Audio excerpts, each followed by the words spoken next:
Je suis Jonas Moulenda, journaliste gabonais en exil en France, directeur de la rédaction du journal Faits divers, grand reporter à Écho du Nord. Qu'est-ce qui vous amène sur cette place en face de l'ambassade du Gabon, comme on peut le voir derrière? Qu'est-ce qui vous amène sur cette place depuis 3-4 jours?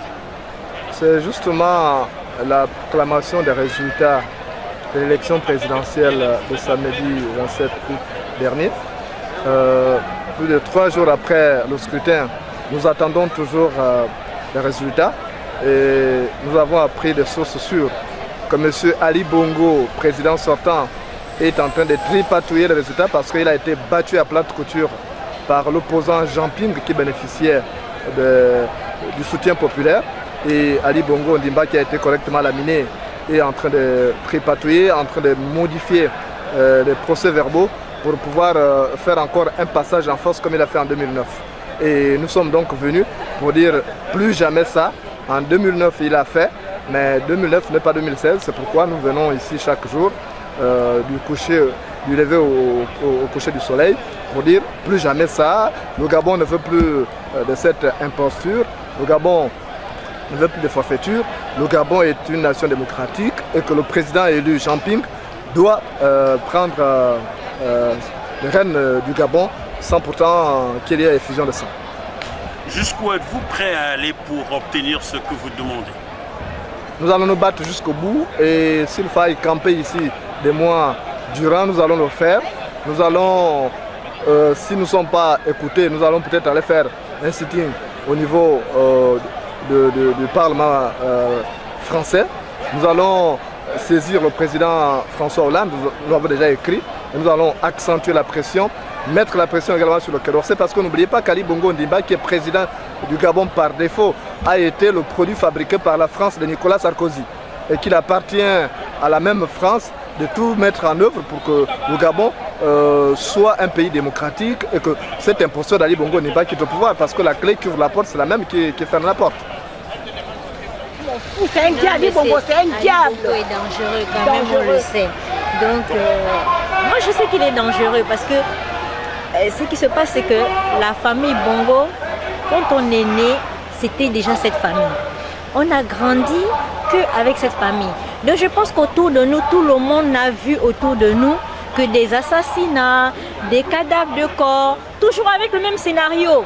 C'est-à-dire la langue coupée, les yeux retirés, vraiment des choses atroces que même quand tu pars ailleurs, je suis venue en France, je n'ai jamais vu ce genre de choses.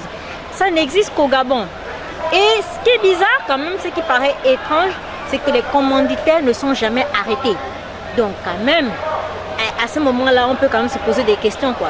Si des affaires, même avec des plaintes, ne sont jamais jugées, à ce moment-là, on commence à se dire c'est forcément le système Ali Bongo qui est corrompu ou qui cautionne des crimes ou même qui peut-être même paye tout simplement pour créer la peur, pour maintenir une peur, pour que les gens ne se révoltent jamais. Donc tout ça c'est un système, on va dire, alimenté et maintenu, cautionné. Donc franchement, on n'a pas d'autre choix que de se débarrasser de Ali Bongo. Parce que si on veut vraiment vivre en paix, si on veut avoir un jour de la justice pour les personnes qu'on a perdues, on n'a pas d'autre choix que de chasser ce monsieur-là. Et il faut absolument qu'il parte. Ce que je fais devant l'ambassade du Gabon, c'est que je milite pour ma patrie, qui est le Gabon, vert, jaune, bleu, connu de certains Africains, donc la majorité.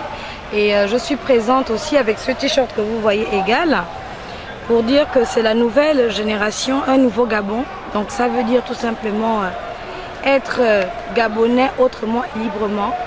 Ce qui veut dire que nous préférons nous tendre la main maintenant entre nous, d'abord, avant de sortir de l'extérieur.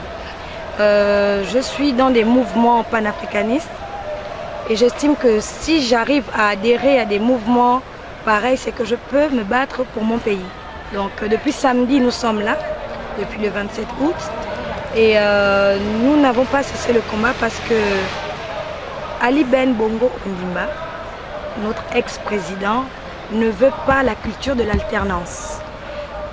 Votre ex-président, mais les résultats ne sont pas encore proclamés. Il faut dire nous sommes nous sommes mardi. Oui. Mardi 30 août. Oui.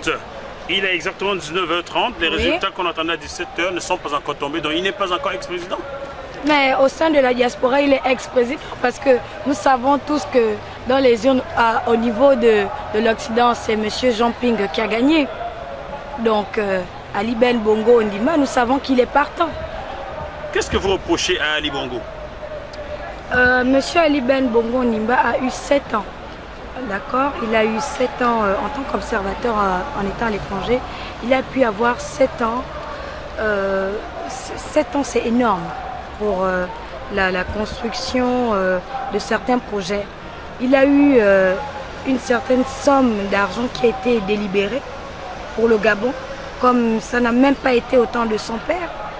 Mais nous reprochons à M. Ali Ben, moi déjà en tant que femme, les crimes rituels. Il y a eu des années blanches au Gabon, les enfants ne sont pas allés à l'école. Il y a des enfants qui meurent partout au Gabon aujourd'hui. On n'est plus en sécurité, on ne peut plus sortir et se dire on va rentrer tranquillement. On a perdu cette paix-là. Et même en étant à l'étranger, nous ne sommes plus fiables. On a peur, on n'a plus la notoriété, on n'a plus la dignité d'être Gabonais parce que Ali Ben Bongo, dans tous ses actes, il nous prouve tout le temps que nous ne pouvons plus lui faire confiance. Et sincèrement, on lui reproche tellement de choses parce que il nous tue. Ali Ben tue la population gabonaise. Ali Ben tue la population gabonaise et il y a tellement de choses sur le plan économique. On n'en peut plus. On est à bout. Mais Jean Ping a travaillé avec Ali Ben dans l'ancien, sous son père, sous Omar Bongo. Pardon, ne reculez pas parce que quand vous reculez, je perds un peu en raison. Donc Jean Ping, que vous soutenez aujourd'hui, a travaillé avec Ali Bongo dans le même gouvernement sous Omar Bongo. Et tous ceux qui soutiennent Jean Ping aujourd'hui étaient dans ce parti, le PDG, et dans ces différents gouvernements sous Omar Bongo. Qu'est-ce qui vous fait croire que Jean Ping, avec ses amis, qui étaient amis avec Ali Bongo hier, pourrait changer la donne au Gabon? Je vais tout simplement répondre, monsieur, en vous disant, ce n'est pas parce qu'on est amis qu'on a les mêmes objectifs dans la vie. Vous pensez donc que Jean Ping ferait mieux qu'Ali Bongo? Je pense que monsieur Jean Ping est le candidat adéquat pour la culture de l'alternance, pour l'alternance de notre pays, oui. Parce qu'il a l'expérience de son travail. Il faut regarder le parcours d'un homme. Je crois que monsieur Jean Ping, en tant que jeune fille, avait une ambition, déjà, de son plus jeune âge, qui regardait de l'extérieur. Ayant milité, ayant travaillé avec l'Union africaine, ayant travaillé ici en tant que panafricaniste, il a eu le temps d'observer son pays et de savoir ce qu'il voulait lorsqu'il allait rentrer. Et travailler aux côtés de son excellence El Hadj Omar Bongo, paix à son âme, a été pour lui en fait le meilleur moyen de savoir les ficelles du métier. On dit sans forgeant qu'on devient forgeron. Donc monsieur Jean Ping est le candidat adéquat pour ce poste d'alternance parce qu'il a été à l'intérieur et il sait comment ça se passe. Ainsi, Ali Bongo aussi a été à l'intérieur. Oui, mais Ali Bongo n'a jamais eu un objectif simple pour le Gabon, s'il faut le dire. Nous pouvons le voir dans ses réactions, nous pouvons voir les gens qui entourent M. Ali Ben Bongo Ondimba. Ah, vous parlez de gens qui l'entourent. Qu'est-ce que vous reprochez à ces gens-là? Nous reprochons à ces gens de piller les biens du Gabon et de construire et d'acheter à l'étranger, de ramener Le Gabon a toujours été un pays hospitalier, d'accord?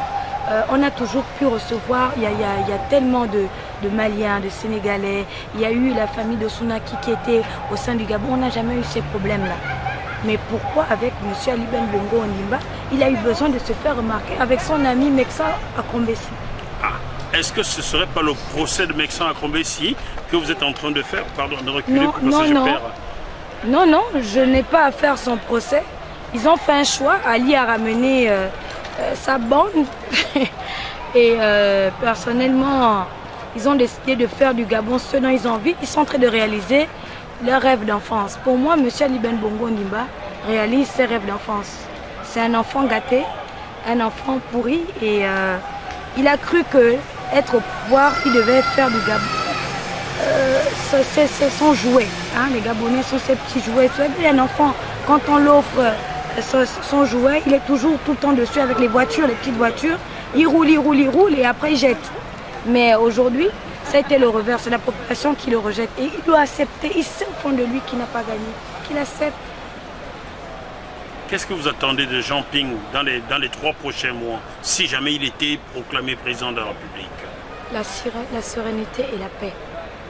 Nous avons besoin de retrouver une paix intérieure en tant que Gabonais. Et je pense que M. Jean Ping est bien placé pour le savoir, ayant fait le tour du Gabon pendant 2 ans, ayant été à l'intérieur du pays. Les Gabonais ont peur aujourd'hui. Les Gabonais ne se sentent plus en sécurité chez eux et même à l'extérieur. Que signifie le mot égal que vous arborez fièrement? Égal, c'est être Gabonais autrement et librement, tout simplement.